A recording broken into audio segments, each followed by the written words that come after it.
Yeah, and that was the leap that Ruben Meerman didn't make, that I made when I decided to flip the equation upside down, and instead of uh, calories per gram, looking at grams per calorie, because he just keeps saying in all of his talks, you've got to eat less, you've got to eat less, you've got to eat less. It doesn't matter what kind of a diet you're on.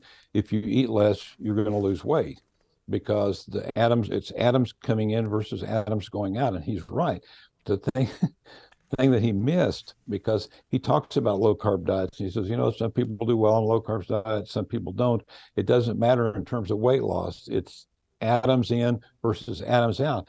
And what he failed to pick up on is that you can get all the calories you need in a low carb diet and the weight of the diet is about half of the weight of the diet would be if it were a high carb diet.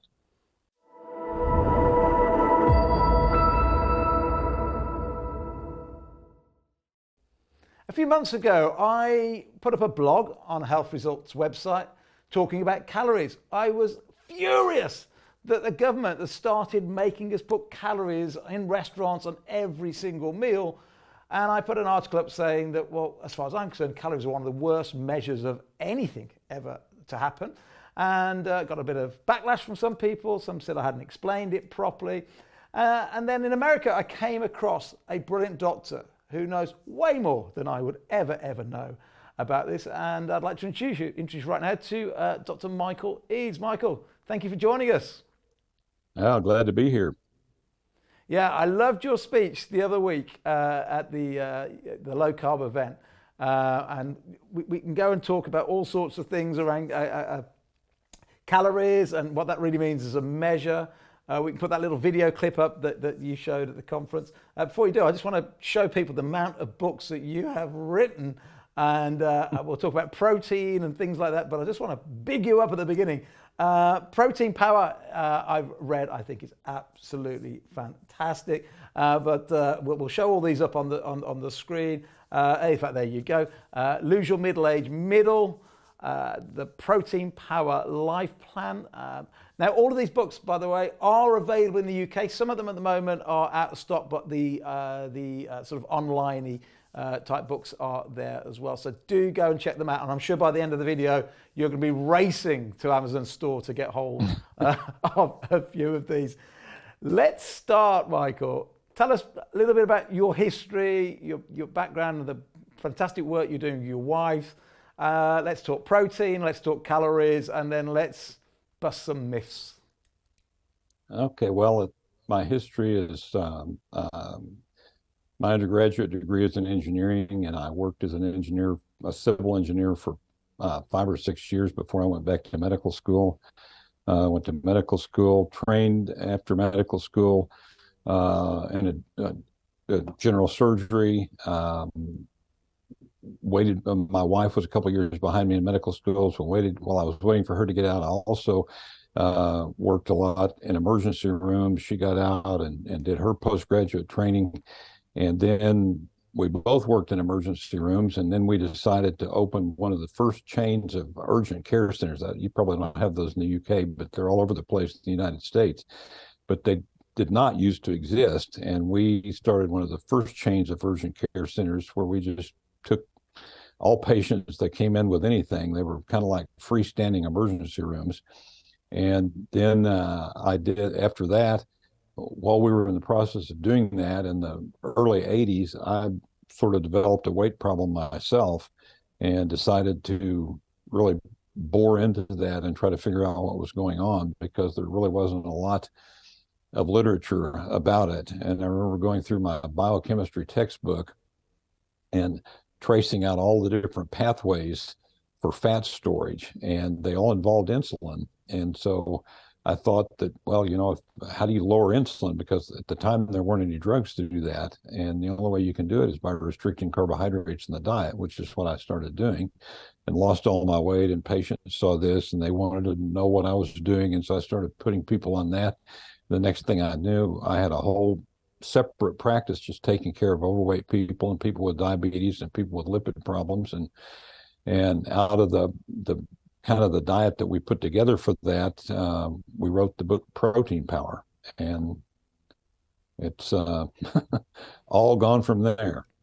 Fantastic. Now, when it comes to protein, there are some doctors out there. I mean, I believe in protein. I'll have my protein shake after I've been in the gym. But there are some that say you also need to be careful. You know, because for me, I think protein is the building block of life. It makes a lot of sense as long as you're not going too crazy that all of a sudden some of that turns into sugar. Are there any cautions we need to have around protein before we obviously move on to talk about our friend the calorie? Or do you believe in that maths that go, what is it? You have 1 gram of protein per day for your ideal body weight or something like that? Yeah, I mean, there are different formulas, but you need to have, depends on what you're trying to do, actually. But I don't think protein is a bad thing. Protein really, of the macronutrients, it's the only one that's essential. I mean, carbohydrates for sure aren't essential. There's some problems that you can get if you have essential fatty acid deficiencies, but those are extremely rare. And I'm not even sure they exist, to tell you the truth, because you're going to get enough fat in almost anything you eat to prevent those. I mean, they can regulate the diets of lab animals and create these deficiencies, but I think they're really unusual in humans. So you've got 2 unessential macronutrients, carbohydrate and fat, and the one essential one is protein. And for whatever reason, that seems to be one that a lot of people are worried about in terms of causing harm. And they say it can damage the kidneys. If you look at the studies, though, there's no evidence that protein intake damages the kidneys. In fact, you have to have a certain amount of protein intake just to rebuild and repair damage that goes on daily to your body. I mean, you've got enzymes, you've got bone, you've got skin, you've got hair, you've got teeth, you've got muscles, you've got all the structure of the organs. I mean, everything is basically built of protein. So and it's constantly wearing out and being replaced. So you constantly need a source of protein to do that. Now, protein can be what's called deaminated, where the nitrogen is torn off of it, and then it can convert to glucose. But it only does that if it's needed, and that's another myth that people have somehow taken on, that if you eat too much protein, it's going to convert to sugar, and that is absolutely not true. It only converts to sugar if you need it. It's a pull phenomenon. If you need glucose, you can make it from protein, because the body has all these redundancies built into it. I mean, it can't exactly convert to carbohydrate, but the glycerol and fatty acids can convert to glucose. Protein can convert to glucose. Carbohydrates can convert to fat. I mean, everything's kind of intraconvertible. In the body, we've got all these redundancies built in, and because the body wants to survive. And so, but the idea that protein damages the kidneys is a myth, and the idea that you can get, too much protein is really a myth. I mean, if protein caused issues with kidneys, you'd see lines of bodybuilders at dialysis centers. True. Yeah. And you don't. And they eat huge amounts of protein. Yeah. So I think what you've cleared up there for me is quite interesting. My concern was, because you read a lot that says if you have too much protein, the excess gets converted to sugar. That's not strictly true. What you're saying is if you have lots and lots of protein, it will turn it to sugar if the body needs that sugar at that point. But if it doesn't need it as sugar, it won't. So don't worry about excess. Correct. That's fantastic. Now, the exception to this is type 1 diabetics. Type 1 diabetics have no real way to shut down gluconeogenesis. They're in just basically uncontrolled gluconeogenesis because they have no insulin, which is what shuts down gluconeogenesis, the conversion of protein to carbohydrate. So type 1 diabetics do need to be a little bit careful with that and need to take account of it when they're treating themselves with insulin. But aside from type 1 diabetics, no one else really needs to worry about protein intake. And let's give a big plug for your books. If you want to learn a lot more about protein, go and read your books. And your name's up the whole show, so it's going to be so easy for people to find out about that. Let's go then to the bit I really wanted to talk to you about, which is, so in the UK, we just like in America, we messed up the nation's health when we said, here's our Eat Well guidelines. Which is this shiny big plate that says X amount should be carbohydrates. And they've even got packages on there of like of processed foods and all sorts of rubbish. And they have one plate. I actually think we've copied it from America from 77, so I think you're probably to blame, but then again we're to blame for the Industrial Revolution, so it swings and roundabouts, you know. You know, that was one bad bit of advice. But now, even worse, in our restaurants, even the small guys have got to go and work out the calorific value of every meal. And we don't have to say what the nutrient values are. We don't have to say what it breaks down to. We don't have to say whether it's got vitamins in. We just have to say how many calories are in that steak that you're eating, or that broccoli you're eating, or that McDonald's that you're eating. And my beef with this, that's a good word, that beef. My beef with this is that how can 300 calories from broccoli be the same as 300 calories from McDonald's? And how can it be the same as 300 calories if you were to eat coal, which is what it was first referring to, or 300 calories of nuts? Because if we eat 300 calories of coal, the body's not going to do anything with it, but it'll do something different with the 300 from McDonald's to the broccoli. But that's what I wrote, and then I saw your wonderful speech in America, and you took it to a whole new level. And I'm going to try and shut up for a bit. If you've got the ability to put slides up right now, do it. If not, we can put your slides up later afterwards. I've got them all right in front of me. Tell us the story about calories. Well, where do we start? You know, the calories provide energy, and calories are contained in the bonds of the fat and the carbohydrate and the protein that we eat, because protein can be used for energy if you need it to. It's usually used to rebuild and repair, but it can be used for energy if you need it to. But all of the bonds in protein and carbohydrate and fat contain energy. And basically this energy comes, believe it or not, from the sun, because the sun via photosynthesis puts carbohydrates in plants, and it also, the nitrogen in the soil puts nitrogen in the plant. So plants also have protein, not the same way that animals do, but plants do have protein. So plants have protein and carb that are essentially put there by the sun. So it's the energy from the sun that does that, and it creates all those bonds in the plants. Now, when animals eat those, when ruminants eat them, or anybody eats the plants, we eat plants too, we're capturing the energy from the sun. If a cow eats grass, it captures the energy from the sun and converts it to basically meat. So when we eat the meat from the cow, we're essentially eating the sun. When we eat plants directly, we're eating the energy from the sun, and it's all been captured in the bonds, in the chemical bonds. And when the metabolic process breaks down these bonds, it releases the energy, and this energy is what we use to live. I mean, it provides the gasoline, so to speak, for the engine of life. And so that's where calories come from. And everybody's gotten all wrapped up in this idea that it's calories. And in a sense it is, but they're wrapping the calories up in the whole idea of weight loss. Yeah. And if you think about calories, like in that slide I showed with the thermos coming down. Well, we're going to go there first. Let's go to the very first one and explain what is a calorie, because there'll be lots of doctors and medics that know what it is, but what is a calorie? And it is, well, like everything in science, they've managed to make it confusing. And you've got what are called little c calories and big C calories.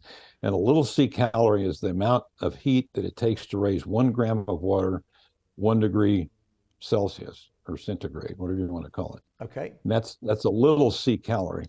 A big C calorie is the amount of heat that it takes to raise 1 liter of water, or a kilogram of water 1 degree centigrade. Now, when we're talking in terms of nutritional calories, we're talking big C calories. And another way to write that is kcals, which means kilocalories, or 1,000 calories.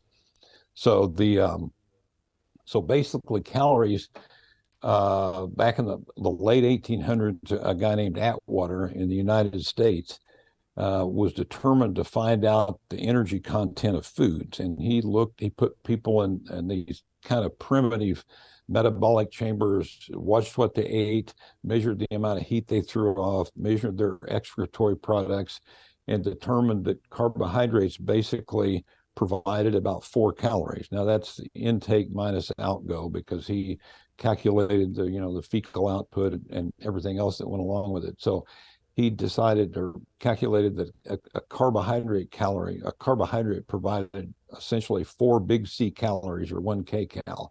He found out that fat was 9, and 9 kcals, or 9 big C calories, and that protein, like carbohydrate, was 4, and that alcohol was 7.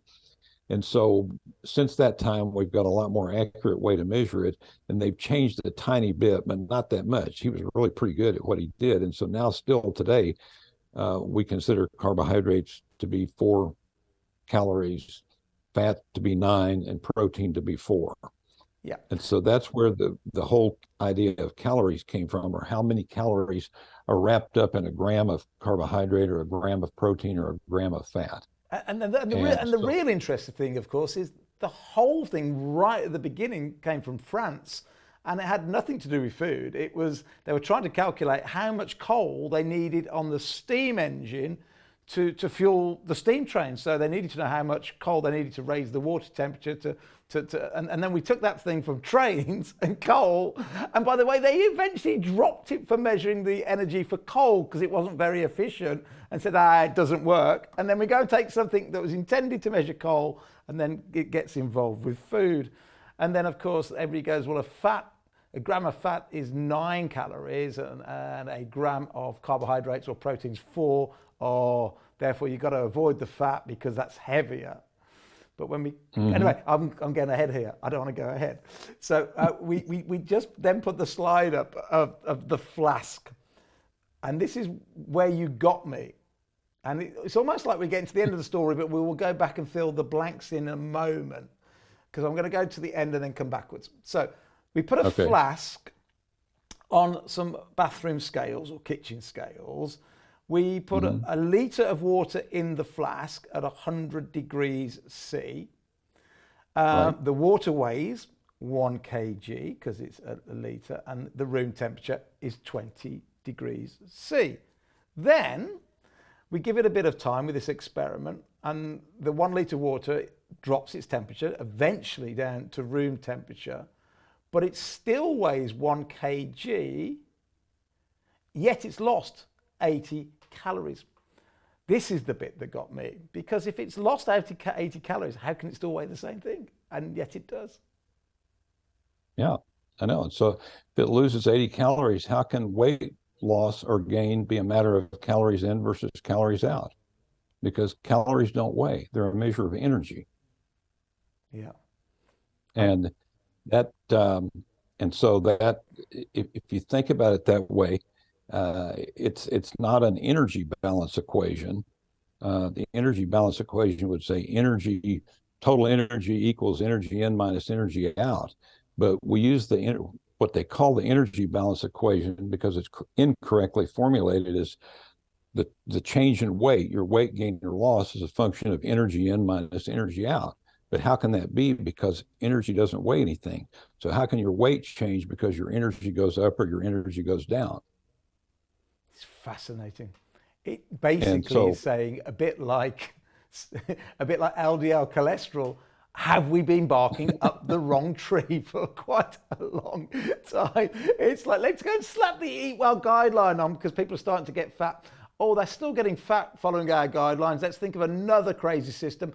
Oh, let's all start measuring calories when people like you already now know that's also outdated. Yeah, and Lavoisier, speaking of French and calories, Lavoisier discovered back in the late 1700s that when you burn a candle, and then he also, with the help of Priestley from England, when you take animals and measure their output, that the calorie, the material in the candle when it burns does not disappear. It gathers as carbon dioxide on the other side. That's a product of combustion, and that weighs. And if they weigh that, it ends up weighing the same as weight that the candle lost when it was burning, and all the heat went off as heat, and heat doesn't weigh. Heat is like a calorie. It doesn't weigh anything. And so way back in the late 1700s, we knew that this was a mass phenomenon, that when a candle burns, it gives off mass, and you can calculate exactly how much mass it gives off, and it provides heat. And that's the same thing that food does with us. It breaking these bonds in the fat molecules and in the carb molecules, breaking the bonds releases heat, just like the candle burning.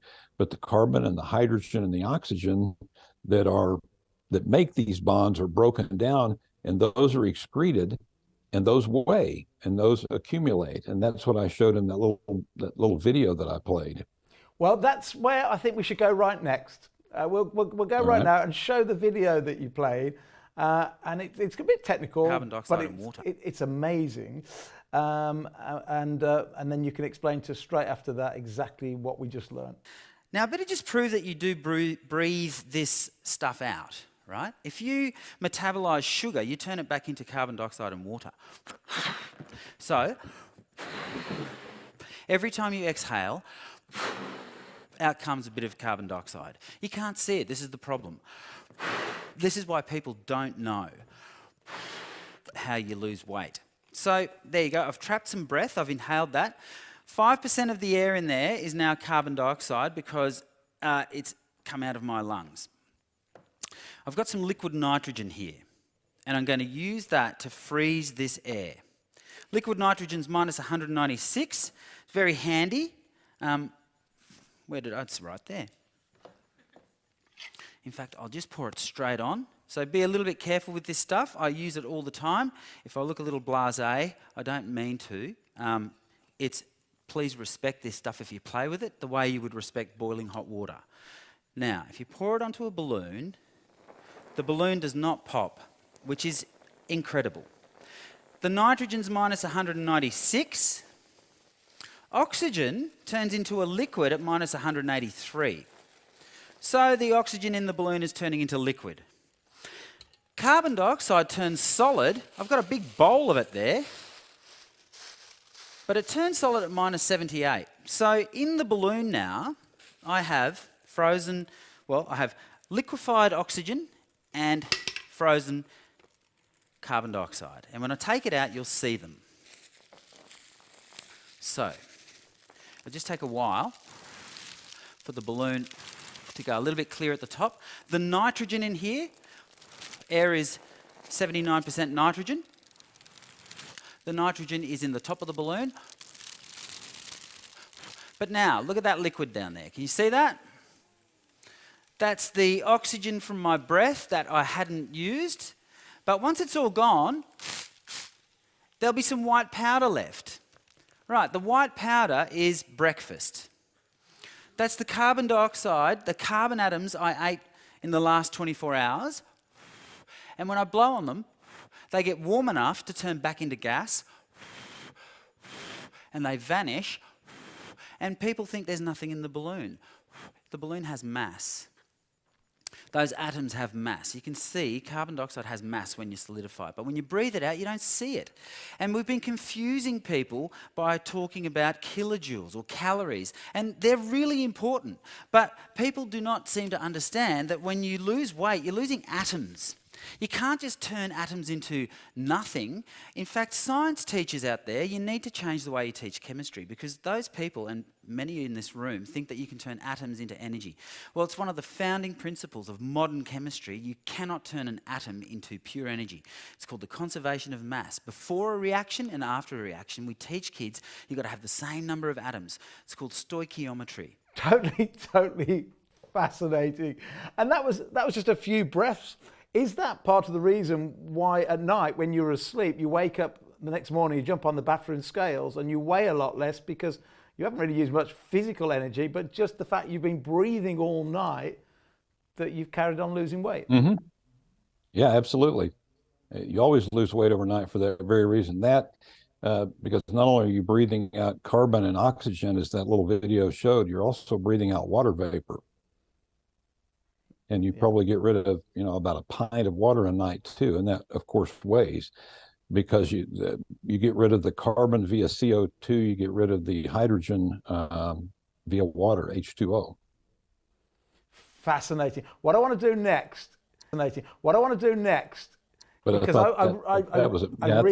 I really want to get this point across to everybody. First thing is, energy hasn't got weight. Yeah.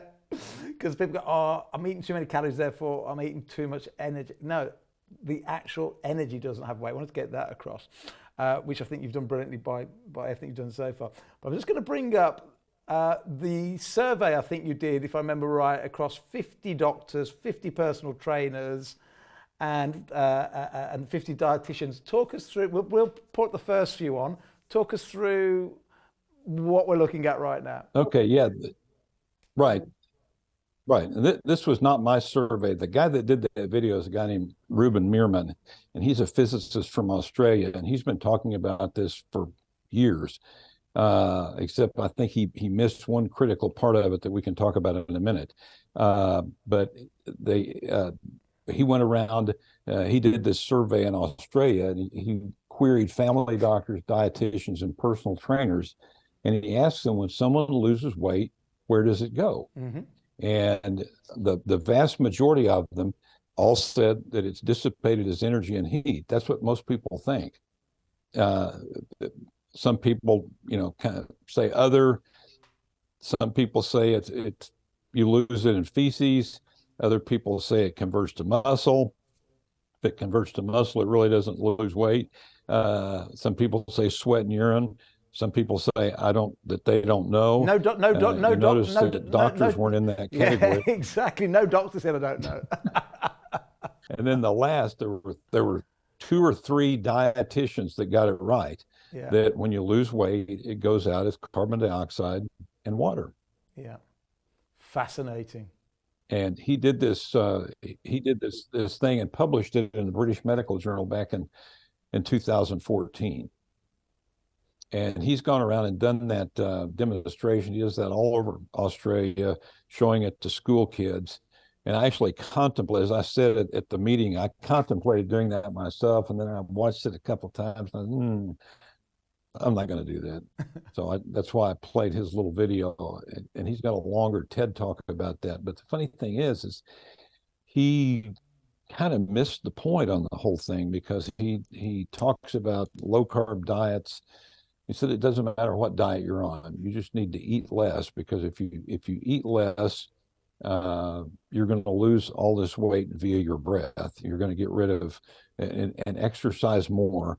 You will lose weight, and that's the old, eat less, move more, and you'll lose weight. That seems so intuitively obvious, but has just failed people for years and years and years and years. Yeah, and of course, there are flaws in that throughout, aren't there? I mean, just complete flaws in that throughout. So one of your slides referred to the fact that you take it's for my team. It's slide 51, in fact, no, go slide 50 first of all, because I like this. Light calories versus heavy calories, and I like this for many, many reasons. Most people watching this video will know of Gary Torbs, who I know is a dear friend of yours, and he won't mind the image that you did from his Good Calories, Bad Calories book. So we're just going to, it says light calories, heavy calories. Go to the slide before that if you can, just quickly. There we go. I like that, Michael. I think that's hilarious. So light calories, heavy calories. And then that comes to the next slide that says that we believe protein and carbs, you take a gram of protein and a gram of carbs or a gram of fat. The protein and the carbs weigh about the same, which is 1/4 of a gram per calorie, but fat a lot more, which therefore in the past made us think, and I'm going to ask you the question, has that made us think about it 180 degrees in the wrong direction? Because we go, well, avoid the fat because it's heavier. But of course, calories don't weigh. So if I get 1 gram in, I've got more energy. I'm actually eating less food, and I've got to reduce, because I'm therefore I'm saying if I wanted, let me think about this. If I wanted 9 calories of energy to come in, I eat 1 gram of meat or fat, but I'd have to eat 2 grams of carbs. So I'm eating more weight. That means I've got then more weight I've got to breathe out. Mm-hmm. Is that right? Yeah, and that was the leap that Ruben Meerman didn't make, that I made when I decided to flip the equation upside down, and instead of calories per gram, looking at grams per calorie, because he just keeps saying in all of his talks, you've got to eat less, you've got to eat less, you've got to eat less. It doesn't matter what kind of a diet you're on. If you eat less, you're going to lose weight, because it's atoms coming in versus atoms going out. And he's right. The thing that he missed, because he talks about low carb diets, he says, some people do well on low carb diets, some people don't. It doesn't matter in terms of weight loss. It's atoms in versus atoms out. And what he failed to pick up on is that you can get all the calories you need in a low carb diet and the weight of the diet is about half of the weight of the diet would be if it were a high carb diet, because 9 calories of fat weighs 0.11 grams and 4 calories of carbs weighs 2.5 grams. So it's less than half. Yeah. And so by going on a low carb diet, you can get all the calories you need, and you can do it with a lot less weight of food coming in. So essentially you are eating less in terms of mass. Fascinating. In fact, we're just going to pull up a couple of your slides here. So you wrote that on your heavy calories against light calories. So let's assume that an average person eats 3,000 calories a day. That's 1 million calories a year. Total calories are 1 million. But what is the difference then if you look between that being mainly carbs against mainly fat? So we're looking at around 803 pounds of weight of food you need to consume. 603 pounds of food you need to consume if it was all carbs. But if you were eating a diet that was mainly from fat, you only need to consume 265 pounds of food, which basically means you are eating 300 pounds less of food. And as we saw in the video, the food has to come out of the breath eventually, because that's where we lose most of our weight. Therefore, less that needs to come out of your breath because you consumed half the weight of food. Am I oversimplifying it, or have I got it wrong, or is that about right? You're right. And you're absolutely right. And so you have to eat a lot more food. Now, people think people who have talked to me said, well, that seems weird, because, if I eat a big steak, that's a lot of weight. And yeah, but that's about half or more, anywhere from 65 to 72% water. Yeah. And the water basically just passes on through. Yeah. And if you look at it just in terms of the weight of the fat and the weight of the protein, and there are really no carbs in there, it's a lot lighter than if you put down a pound of flour and compared that, which I think I did later in the slide. So it's not the weight of the food that you're eating. You can eat a lot of food that's heavy because a lot of it contains water, which doesn't really count. What you're counting are the grams of carb, the grams of fat, and the grams of protein, which are the only things in there that provide calories. Yeah, fascinating. So the point on it is that you can actually get whatever calorie diet that it takes to maintain your all of your metabolic processes. If you ate it all in fat, of what it would weigh if you ate it all in carbs. And so that's why low carb diets make people lose weight, because they're eating less. They truly are eating less, but they're getting the same number of calories. Same energy, but we know the energy itself doesn't weigh anything. Same energy, but twice the weight needed to consume, the weight of food, which means you've got to get rid of that weight. you consume twice the weight to get the same energy. And that's before we even start talking about the two other things that nearly all my other podcasts relate to, which is insulin. You know, it's that carb one that drives up the insulin, and talk to Dr. Ben Bickman and many others like yourself that will and I do link that to so many chronic illnesses. So that's the one. But of course, when we eat high carb, very little in terms of certainly the vitamins that are fat soluble vitamins come with that, because they need to fat to certainly A, D, E, and K vitamins. We need fat. So we're eating a diet that drives up insulin. We're eating a diet that's derived of good nutrition. And now we've got to work twice as hard to get rid of that twice as heavy food. Right, exactly, precisely.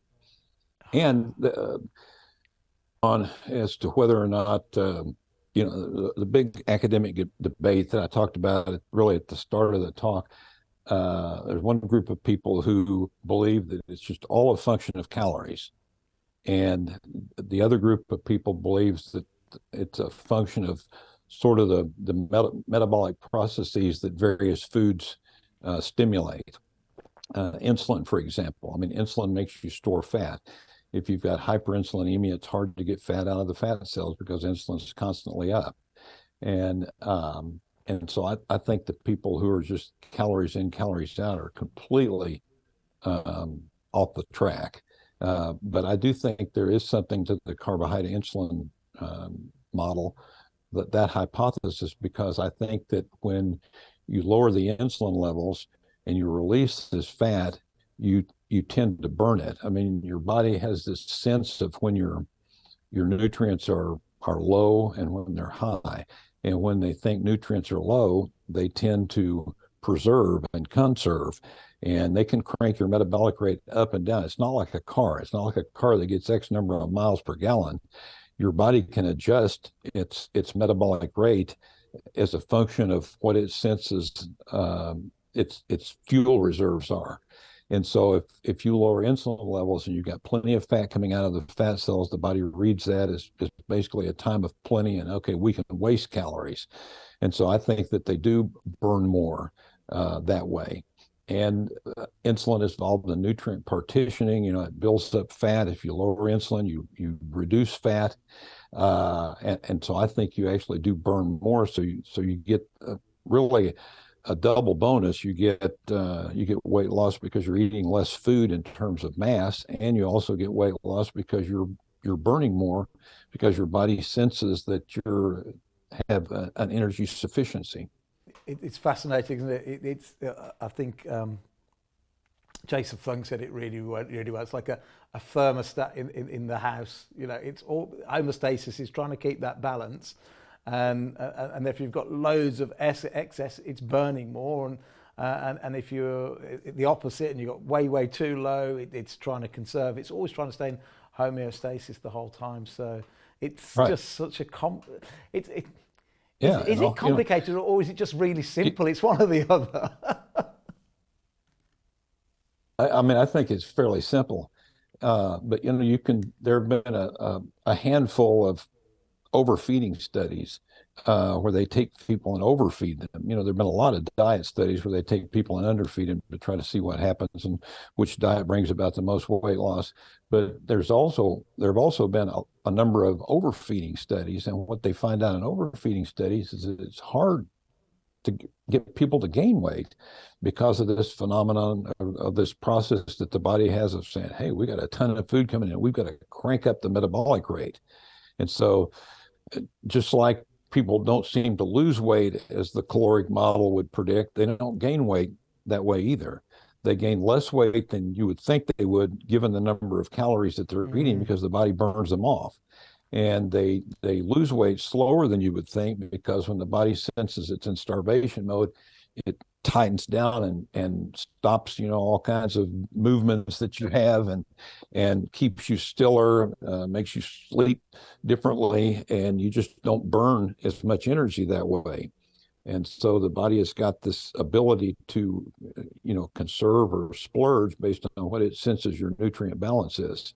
Yeah, I mean, it's fascinating, isn't it? If it was, I wrote about this a few years ago, if it was as simple as calories in, calories out, then, you know, very few people go to bed one night after a massive, massive wheel and wake up massively bigger. You know, if that happened, we'd probably do something about it. But I was obese for many, many years, but it just kept creeping on and creeping on and creeping on. And it was a little bit by a little bit. But if you do the maths, I was probably overeating by about 1,000 calories a day. Well, that would be, because there's about 3,500 calories in a pound. So every 4 days I would have been putting on a pound. So I would have put on about 80 to 90 pounds in 1 year. Well, that didn't happen. I put on 14 to 15. And then the adverse was true when I was trying to lose weight. Every time I was on a yo-yo diet for 20 years, trying this diet, that, and calorie restricting and stupid shakes in the, I mean, just, you know, if that was true, I should have lost it really, really quickly, and I didn't. And that's the body trying to maintain that home. Yeah, it grows up, it goes up, and that thermostat slowly moves up and up and up and up.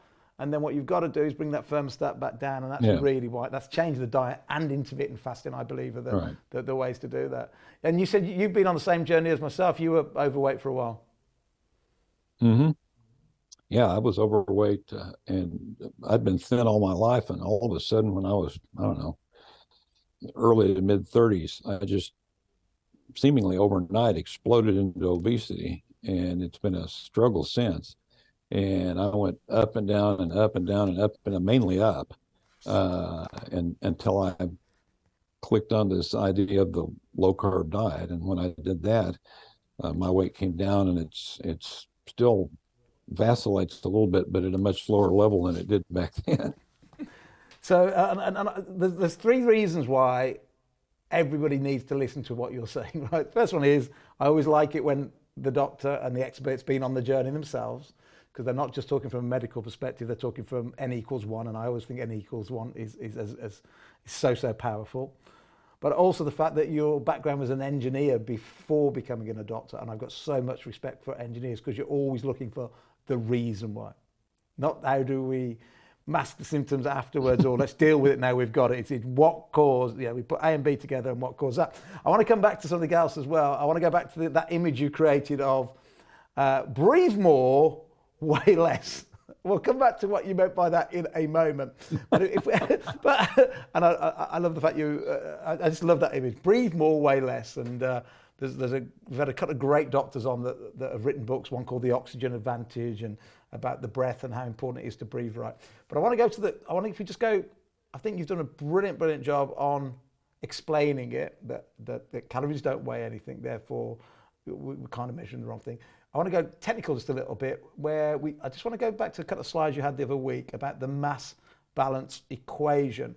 And you just tell us when to press the buttons. If we can just go back one slide, if we can, Connor, fantastic. So start, if you can, Michael, with what this means for those of us that didn't do clever maths at school. Well, Matt, you can think weight and mass are not exactly equal, but for our purposes, let's just pretend they are. Okay. And so mass weight equals weight in minus weight out, essentially. Okay. And so that's why people say eat less and move more. Mm-hmm. They're thinking of it in terms of calories, but that's what they say. And so the same thing works with mass in and mass out. And the mass in is made of food, and it's made of drink, and it's made of oxygen. Mm-hmm. And the mass out is oxygen, feces, methane gas, carbon dioxide, water, which comes out as tears, sweat, urine, water vapor. That's the mass out. But basically, the biggest part of the mass out is carbon. Mm-hmm. that comes in because all of these structures are carbon based. So carbon comes in protein and carbs and fat, and carbon goes out as carbon dioxide. Okay. Yeah. And then all those other ways that you lose weight. So the way you do it is, you weigh the food coming in and you weigh everything that goes out, which can get a little bit tricky to try to do all that because the carbon dioxide is a gas. Yeah. And unless we got the balloon like we saw in the video, all day, every day, right? Exactly. You cannot weigh what you're breathing out. Exactly. Exactly. Is that also? But that's the way it works, because that's what. Is that another reason why exercise helps us lose I was weight? just going to, that's the way it works, because that's what changes the scale. Pardon me? Is that another reason why exercise helps us lose weight? Because you're breathing heavier when you're exercising? Absolutely. And a lot of people, that's why I put that book up, Breathe More, Weigh Less. That was kind of a riff on Dean Ornish's old book that said, Eat More, Weigh Less. Yeah. And because he was advocating a low-fat diet, which it's absolutely the opposite. It's really because you're getting a lot more mass on a low-fat diet than you are on a low-carb diet. So he had that one completely backwards, but it was a riff on his book of Eat More, Weigh Less. And so people say, well, why don't you just breathe a lot? And that doesn't work, because if you breathe a lot, you lower your carbon dioxide levels in your blood. And what most people don't realize is that the carbon dioxide levels in your blood are what make you breathe. That's what triggers your breathe reflex, is carbon dioxide. And if you get carbon dioxide levels too low, you can have some real issues. And along with my engineering job and my doctor job back before, actually, while I was an engineer and before I was strangely enough, a commercial diver and a scuba instructor. And so that really comes into play when you're diving, this whole idea of carbon dioxide and triggering the breathing reflex. Because when people panic out in the ocean, or I guess in a lake, and they start hyperventilating, their carbon dioxide levels can go down so low they can actually drown, and that's a real problem. So you can't overbreathe to get rid of carbon dioxide. You've got to, because it triggers you to breathe. Yeah. And if you hyperventilate enough, and that's why they have people put bags over their face when they hyperventilate, when they get extreme anxiety and start because the lowered carbon dioxide actually increases the anxiety, and so they have a breathe in a paper bag so that they recirculate the carbon dioxide. So because of that, you can't just say, okay, I'm going to breathe more. But if you're out exercising, you're actually breaking down these carbon structures to provide the energy for the exercise, and you've got to get rid of it, and that's why you breathe more. Yes. In other words, you breathe more because you got excess carbon dioxide you're trying to get rid of. Yeah. You don't get rid of the carbon dioxide by breathing more. Yeah, that paper trick. Does that make sense? It makes total sense. And if I go back to the year 1999, I was morbidly obese. I was running quite a big company. It looked like it was about to go bankrupt. I was really stressed. And 2 times in the same month, I dialed what we call our 999, our emergency service. I'm having a heart attack, I'd say to them, and they'd come rushing to my house. And back then, one young lady said, "Have you got a paper bag?" I said, "Why?" Because they did my ECG, they had me wired up to everything at home, and she said, "You just offloading too much carbon dioxide. Have you got a paper bag?" And I don't think they'll do this today, but honestly, I swear to God, this happened in 1999.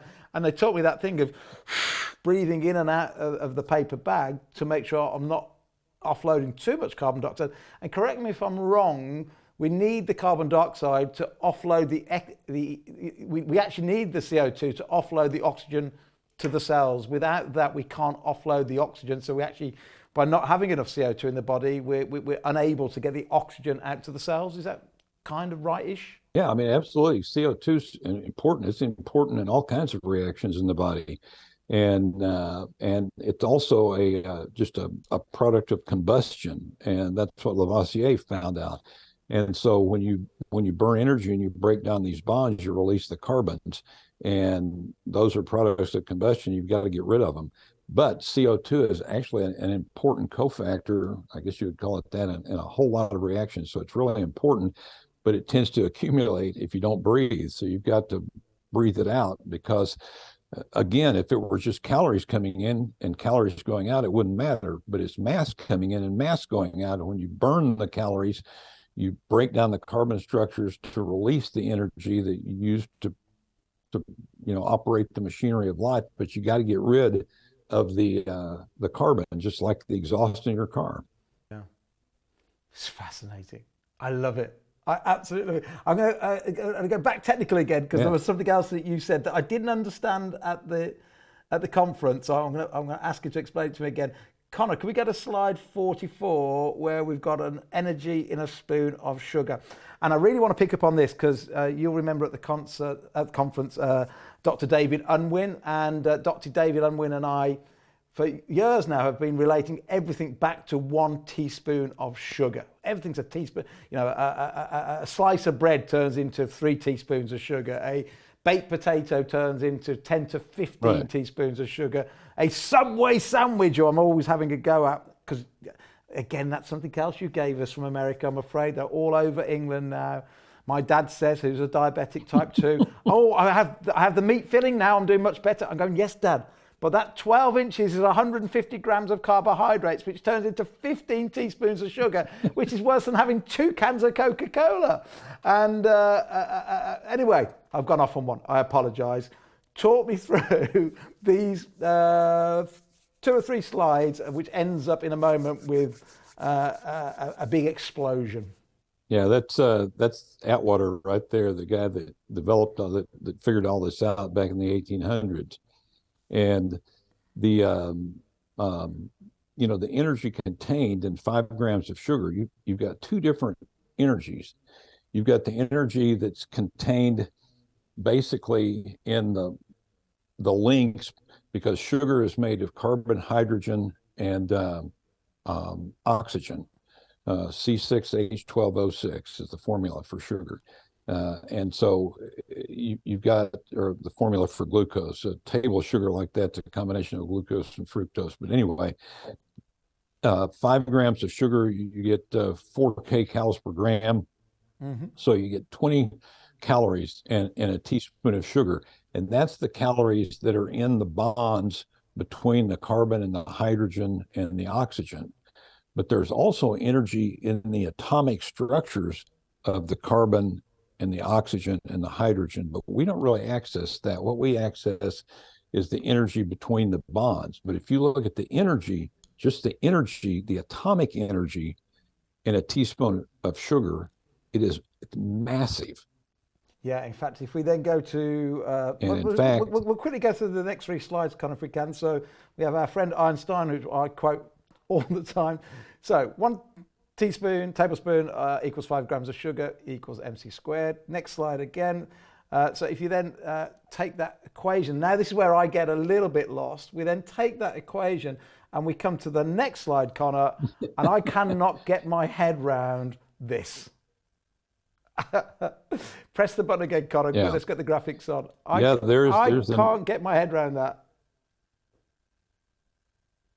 Yeah, in 1 teaspoon of sugar, there's enough energy, atomic energy, not the bonds between the atoms, but the energy within the atoms themselves. According to Einstein's equation, there's about 107.4 kilotons of TNT worth of energy in the atomic bonds. And the 21 kilotons is the energy that in the bomb that was dropped on Nagasaki back in 1945. So it's about 5 times the amount of energy in 1 teaspoon of sugar, atomic energy, not caloric energy. Yeah, they're 2 different things. Wow. And in fact, just hit the slide again for the next one, because this kind of gives the calculation a little bit more detail. Fascinating. So, what can we take away from the fact that we now know energy itself doesn't? Well, first of all, let's go way back. Calorie was first of all invented to measure how much coal you need for a steam engine. Then they started to relate it to food when they were looking around how do you get the most bang for the buck for food energy around, I think it was the Great Recession, wasn't it? It was used for that. And now we believe it's the be all and end all, and that's all governments should be telling us about we need to be mindful of. But calorie itself doesn't weigh. There's a massive difference between carbohydrates, weight, and fat weight. And we eat half the amount of gram weight, and it's the gram weight we need to get rid of through mainly what we breathe. What are we learning from this? Is this just, again, more reinforcement that probably the right diet, the human diet, is more around protein and fat than this man-made carbohydrate stuff that we all seem to be eating?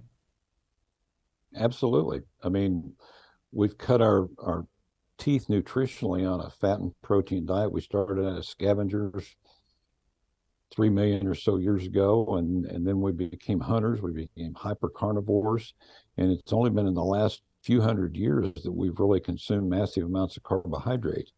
And unfortunately, that's been the time that we've been looking at lab work and been evaluating human performance, and it's been in an era of basically high carb diets. So everything that's been detected as normal has done so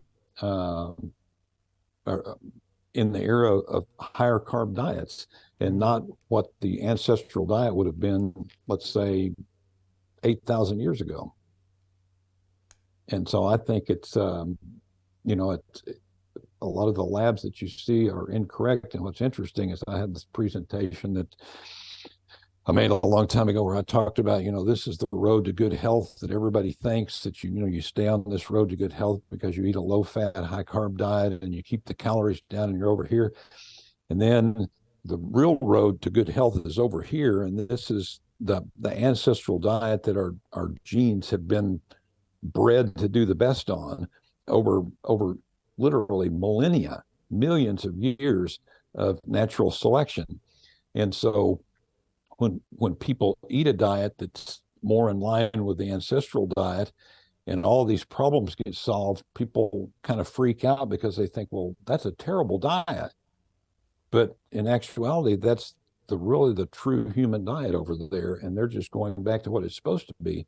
And their lipid levels normalize, their blood sugar goes down, they lose weight, they lose body fat, they feel better, their blood pressure goes down, a whole host of good things happen.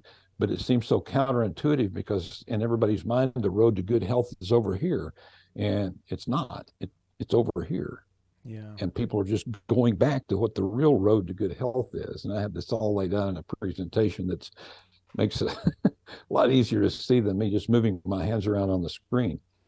But it does. And you guys in the UK have got the public health collaboration, which I love, that looks at all of these studies. And every study that compares a low carb to a high carb diet, the low carb diet ends up winning in terms of weight loss. And same thing in terms of diabetes, which it looks at type 2 diabetic improvements. I'm the benefactor of the PHC. I'm the one that puts the money in to make sure that it can keep surviving every year. So I love the PHC. I don't try and pretend. Well, bless your heart. I don't pretend to be anything on the scientific board because I'm not. I'm not a doctor. I'm just a fanatic. But all my family's spare cash goes into fund the PHC as pretty much their only donor for the last 3 or 4 years. So I really believe in it and I love it. And I think what you're going to talk about. God bless you. Well, thank you for saying so. And we must get you over for one of our conferences this year. We've got hopefully 900 people coming this year. So, and if anybody's watching this before May, go to the PHC website and come to our conference. It's going to be absolutely amazing. But I think what you were referring to, if we hit the next slide, is the amount of weight that you can lose on various diets. I think you were referring to probably this bit of research. Right. I think there's 60. The latest iteration I've seen, there were 67 randomized controlled trials that compared low-fat diets to low-carb diets. You've got the numbers absolutely right. We'll put the next. Virtually every case. Yeah, we'll put the next slide up actually, because that's exactly, you've got the numbers. You've remembered them absolutely bang on. 67 trials. Yeah. So for those that are right, and if you look at it statistically, in a statistical analysis, 58 of the 67, not statistically, but 58 of the 67 showed more weight loss in the low carb diet than the low fat. Yeah. But 36 out of 67 showed a significant difference in weight loss. Yeah. None of the low fat diets showed differences were statistically significant. Yeah. And the other thing that I didn't really get into because I didn't have time, and that's a whole another talk, and it's a really tricky issue. But all of these studies were done using intention to treat analysis. And intention to treat analysis is we don't need to go into it, but it's a thing that's now demanded of all studies. But it's basically a methodology being used in all studies, and basically it disfavors the low carb diet. So if you didn't have intention to treat analysis, these numbers would be even better. Wow. And I don't think intention to treat analysis is valid in dietary studies, but they make you do it to get papers published. Yeah, which is a shame, because the whole way that getting your papers published really, in some ways, in and of itself, makes a mockery of the whole of the whole thing. Really, right. And also, I mean, I teach. Yeah, I mean, intention to treat analysis, they call it ITT, was developed to test drugs, and I think it's probably valid in that respect, but not to look at diet. Yeah. And so I think that had intention to treat analysis not been included in these, you'd see even a larger weight loss differential in favor of the low carb diet, because it basically discriminates against the low carb diet. And again, Connor, if we can just pull that last slide up with the red underlines under, because this is, I'll go back one if we can. This is it. This is, we're comparing 67. This is meta-analysis. So this is the research on the research. It is saying that 58 out of the 67 showed in favor of the low carb, but it is showing that none out of the 67 favored a low fat diet. So this is looking at all the research that in this area. There is not yet one piece of research, and yet everything we still see when we walk around the supermarket is, oh, buy the low fat yogurt. And I've got a real beef about this, by the way, because I wasn't lazy. I was a beast for 30 years, and that's why I wrote this book after I lost my weight, because I was trying everything. I was running like crazy, running too much, in fact, getting up too early in the morning, so sacrificing sleep for exercise, which I've now learned is probably the wrong way around. But I was cooking at home. I was low-fat yogurt, low-fat this, low-fat, everything was low-fat, and the weight never lost. And then the light bulb went off that was going, well, Einstein says, I think it was Einstein, wasn't it? The definition of his insanity, keep doing the same thing over and over again and expect different results. And then when I found a new personal trainer that said, oh, all that stuff is BS. That's just people selling product, making money. It's all BS. You don't want to cut the fat down. What you want to do is increase your fat and cut down all the processed food, and then the weight just fell off. It's frustrating. So why, with all this research, are they still allowed to keep pumping out the message about low fat? Because we don't see many adverts on products in supermarkets that go low carbs, not many. It must be 100 low fat products to the one low carb, and yet it should be completely the other way around. Although over here, it's getting better. It's getting better. There are a lot of products that are labeled, for keto diets, which is a really low carb diet. So it's getting a lot better here. And a lot of stores are even now, and I don't mean health food stores, I mean just regular traditional grocery stores are even having a keto section. So I think it's catching on over here quite a bit, because people have seen the power of going on this diet. And if you're on a ketogenic diet, that's really low carb. So you're really getting rid of a lot of the high weight calories in those. Yeah. But so I think it's definitely changing over here, and probably we'll get over there sooner or later. Well, I hope so. We've recently had Mary Newport on, who, I don't know if you know Mary, she wrote the books about taking MCT oil and coconut oil for her husband who had got Alzheimer's. She wrote 4 great books around there. And that's, of course, about staying in ketosis. Then we had Dr. Boz on recently, Annette Bosworth, about how keeping a mom in ketogenesis certainly saved her life when she was suffering from cancer, when a mom said, I'm not doing any more chemo, and they went on. So we've had some great guests on talking about the power of not just low carb, and that's, by the way, why we don't call the PHC anything to do with carbs, because we think there isn't just one diet. Some people, low carb works, some need to go ketogenic diet, some need to go full on carnivore for a while to really reset and so on.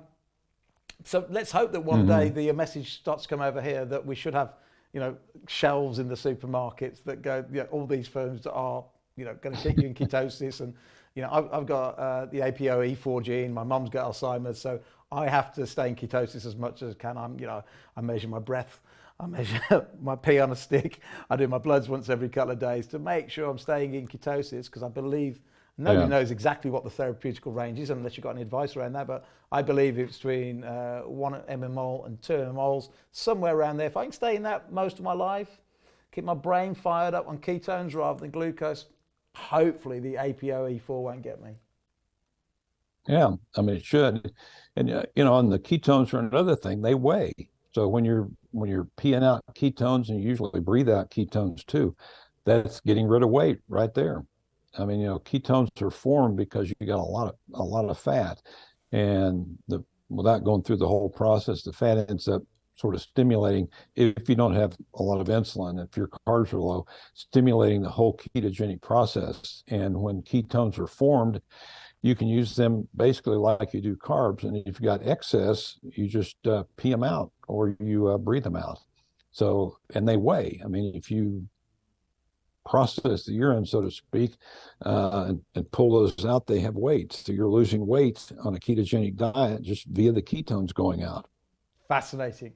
Hey, I've absolutely loved our talk. It's been wonderful.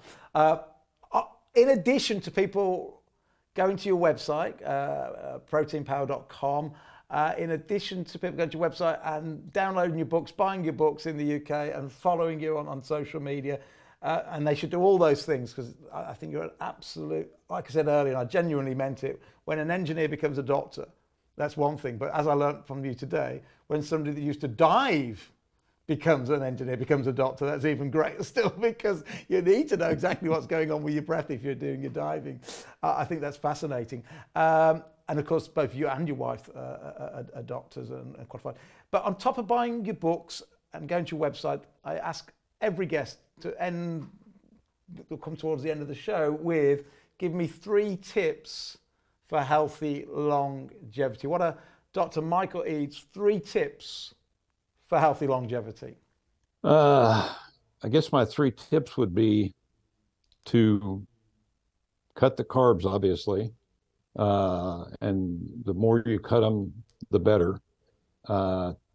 To exercise, because even though exercise will help you lose weight, it's not really noted for helping people lose weight, but it provides a ton of other benefits. And then my third one would be get out in the sun. Yeah. Because the sun provides a lot of benefits other than just vitamin D. You guys don't have a lot of sun over there, but when you do, get out in it, because it provides, it increases your intracellular melatonin. It does all kinds of good things for you that you don't get by taking a vitamin D supplement. So those would be my 3 tips. Hey, while we're on that one, so we all know, and I wrote about it in my first health book, that you have to be careful not to burn, because we know that we think, there's no definite, but we think that might cause cancer.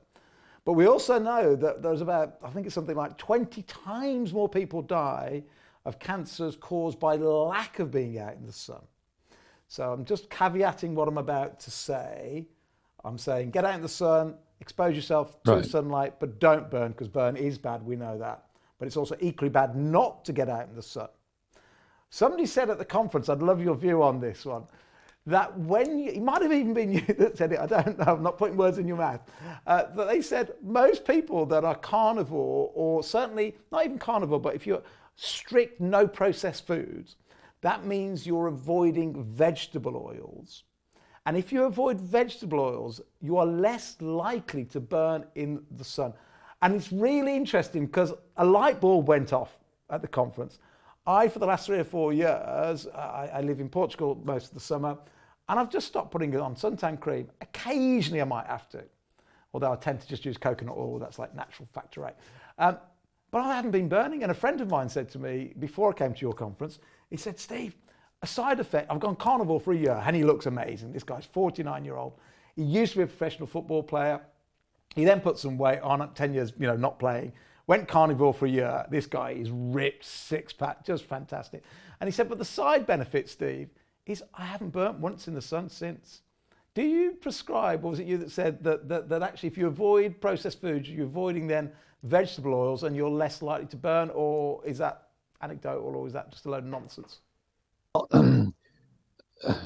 It is anecdotal, but a whole lot of anecdotes adds up to something. And I've heard that myself from many, many, many people, avoiding linoleic acid, which is the most common fatty acid in vegetable oil. That would be another tip that I'll give you 4. Avoid vegetable oils at all costs. But yeah, I think that's true. And there have been some studies, some rodent studies I've seen where they've shaved them and burned them. And it does, by eliminating the vegetable oils, it more difficult to get a sunburn for shaved rodents. I haven't seen any studies on humans. Yeah. But I do believe it. I just haven't seen any studies on humans, but the rodent studies kind of validate that idea. Yeah, and vegetable oils are, they're the newest addition to the lineup of processed foods. I mean, processed carbs have been around for a long time, but vegetable oils really only came into being in about 1911. Well, that's when Procter and Gamble made Crisco, was 1911, and that's when it really got started over here. I mean, they were around before that, back in the 1800s, but they've really, since about 1980, they've really skyrocketed in consumption here, because that's when people started worrying about saturated fat, and everybody started replacing saturated fat with polyunsaturated fat. And the main fat in polyunsaturated fat is linoleic acid. Yeah. And that's why those have skyrocketed now. And I think they're best avoided, because they really are an unnatural food.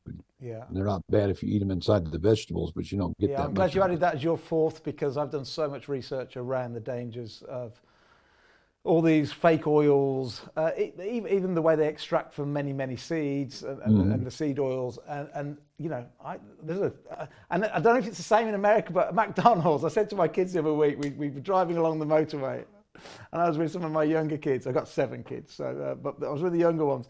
And we're driving along, and a McDonald's lorry's there. And on the side, it says, "We fuel our trucks with all our excess cooking oils." And I went, do you really think you could say that with olive oil, or you could say that with coconut oil? The oil that fuels the truck is the same as you're eating. Do you really want to go to McDonald's this evening and have fuel in your, I don't know, your burger or your nuggets or whatever, that they can now put into their lorries? I mean, I think it's evil. I think it's going to get, I think eventually we'll go, that was as stupid as smoking, maybe. I don't know. Oh, I know it is. I think it is. And it really tracks with the obesity epidemic. I gave a talk on that's out on YouTube. It's called The New Hypothesis of Obesity, that one of your country mates came up with. And then I put it into presentation form on how the consumption of and this is all theoretical, but how the consumption of vegetable oil can increase obesity, because it kind of acts like a turbocharged carbohydrate, the way that it affects the fat cell. Anyway, you might want to watch that at some point. But I have, when I really started looking at that, I saw how dreadful vegetable oils are, and I avoid them like death. Well, 4 fantastic tips from you. Cut down those carbs as much as you can. Do some exercise. Don't do the exercise to lose weight, because that's not, do the exercise because exercise is just good for you. And also, when people are very overweight, be careful of what exercise you do as well. Get out in the sun, avoid vegetables. It's been a pleasure. Thank you for getting up early in America to speak to us. And we'd love to have you over at the PHC sometime at one of our future conferences. I would love to come. Just let me know. We absolutely will. Thank you, Michael, for all your time. That was Dr. Michael Eades, everybody. Please do check out his website. It is proteinpower.com. We'll put a link on the YouTube channel. Please do like and subscribe to the channel and set the notifications for the new video that comes out every Tuesday. But do check out his books as well. And remember that what we learned today is that a calorie in itself, a measurement of energy doesn't weigh anything. So we have to eat the food. The food, 1 gram of fat will hold 9 calories. 1 gram of carbohydrates will hold 4. So you now need to eat twice as much weight on a high carb diet than you would on a low carb diet. And then you've got to get it out mainly from the breathing, from when you're breathing. So do spread the word, please, and do think and do lobby governments and say, stop telling us to count calories. It's not about calories. It's about what food we're actually eating.